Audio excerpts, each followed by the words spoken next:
Welcome to the gameplay demo video for Conspiracy Tactics. In this video, you'll watch a scaled down conflict as a Mitra squad sweeps a city for subversive rebels. Before we start, please make sure you're watching this in full screen HD. Now let's take a look at the table. Here, you'll see the game board. In a full-sized game, each player would deploy their pieces in alternating fashion, but for the purposes of this demo, let's jump right into the battle. Each piece has a tile and a card.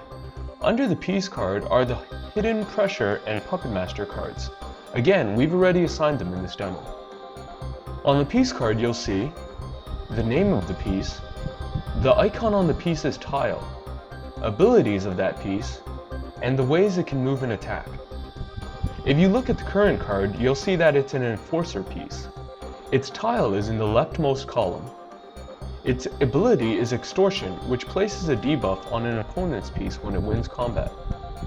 On the bottom right, you'll see the movement reference. During each turn, a player first selects a piece. That piece may then move, in green, and attack, in red.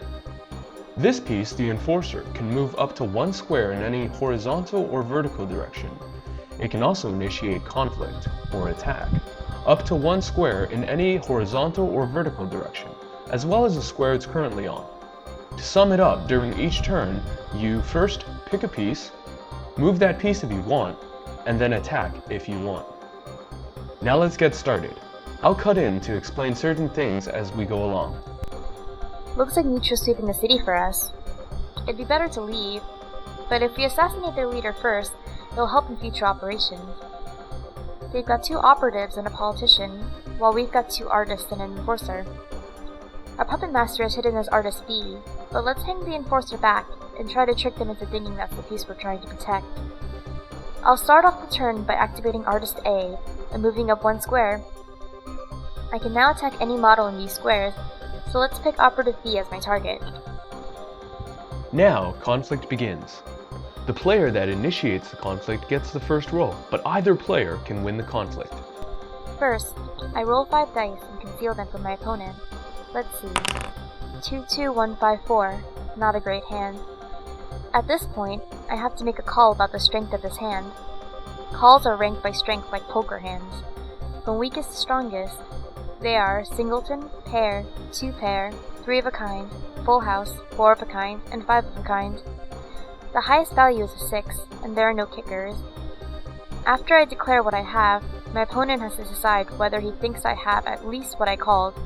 Of course, stronger hands are more powerful, but also more rare. I declare a pair of 2s. Typical of a 10-day coward to start with such a low call. Now I have a decision to make. The player that receives the call can choose one of 3 options. 1. Accepting.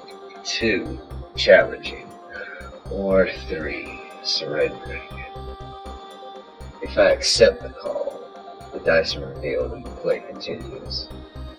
If my opponent was telling the truth, in this case there are at least 2 2s within their 5 dice, and I may choose to save any of them on the table, and then conceal and roll any I'm not keeping. I then make a call about the strength of my hand. The call must be higher than the opponent's call. In this case, I have to call a pair of 3s or better, whether I actually have it or not. Now, if I accept the call that my opponent is lying, in this case, if there are not a pair of 2s within her 5 dice, then things get worse. I conceal and roll all the dice, and I don't get to save any of them. Now, if I challenge her call, the dice are revealed as well. If she was telling the truth, she immediately wins. If she was lying, she immediately loses. I don't have to roll the dice at all. Other than surrender, challenges are the only way conflict ends. Otherwise, play continues to pass back and forth. As for surrender, we'll discuss that in the next conflict.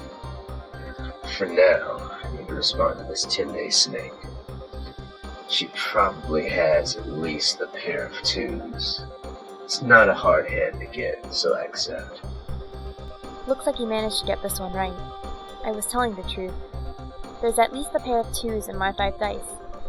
Just as I thought. I'll keep those 2 2s on the table and re-roll these 3 dice. Let's see. 4, 5, 6. That's not good. I can't actually beat a pair of 2s with this hand. But a true puppet master of the Mitra fears no man. I will bluff. It's the end of the road for you. I just rolled a 2 pair, 2s and 4s. His hand right now is the pair of 2s in the middle of the board, plus the 3 in his hand. It's the first conflict of the game, so I'm not sure how this will play out. Let's accept for now and be safe. Fortunately for you, I was lying and you accepted. Now, because there isn't at least a 2 pair of 2s and 4s on the table after the save dice and my concealed dice are combined, you'll have to re-roll all the dice when making your call. You can't even save 1 die. What? It can't be. That means I'll have to roll all 5 dice and then make a call stronger than 2 pair. Well, let's see how it turns out. 3 3 2 2 5. I did get a 2 pair, but it's weaker than 2s and 4s, so I can't call it. I'll have to bluff. Well, looks like I have a 3 of a kind of 6s. You really expect me to fall for that? I challenge your call. Because there isn't 666 with any other 2 dice in my hand, it looks like I lose the conflict. If I hadn't been lying, however, my opponent who challenged the call would have lost. Now that conflict ends, the loser suffers damage. A piece is destroyed when it is damaged 3 times, but watch out, you can suffer more than 1 damage per conflict. We'll go over that later.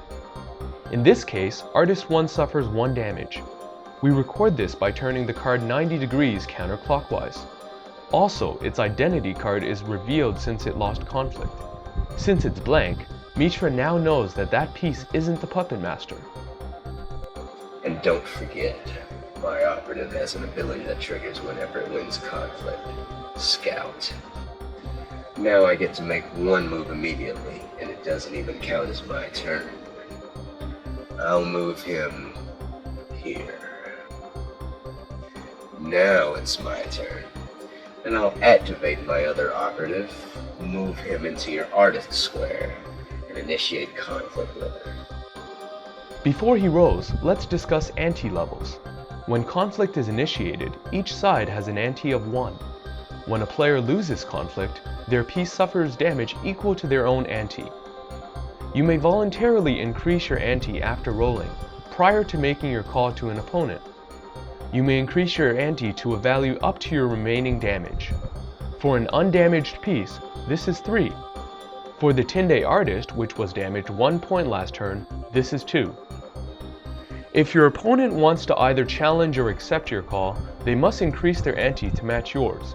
When matching, ante can be increased past remaining damage. The alternative is surrendering, which causes the player to lose the combat immediately, but they only incur as much damage as their own current ante. Enough talk. It's time to silence this artist for good. Let's see. 2, 6, 5, 3, 1. A weak hand. The only way to make a call that tells the truth would be to declare 6. A complete waste of time. Let's see if we can get away with going completely over the top, though. I'm upping the ante to 3 and using my pressure card, Coordinated Strike. That means if I win the conflict, all my models get to move once immediately. Now that that's done, I declare 3 5s. He's already bluffed me once before, but this is a huge call. If I challenge or accept, I'll have to increase my ante to 3. That means if I lose this conflict, my artist will be destroyed. My ante is still at 1 though, and if I surrender now, I'll only suffer 1 point of damage. So, I surrender,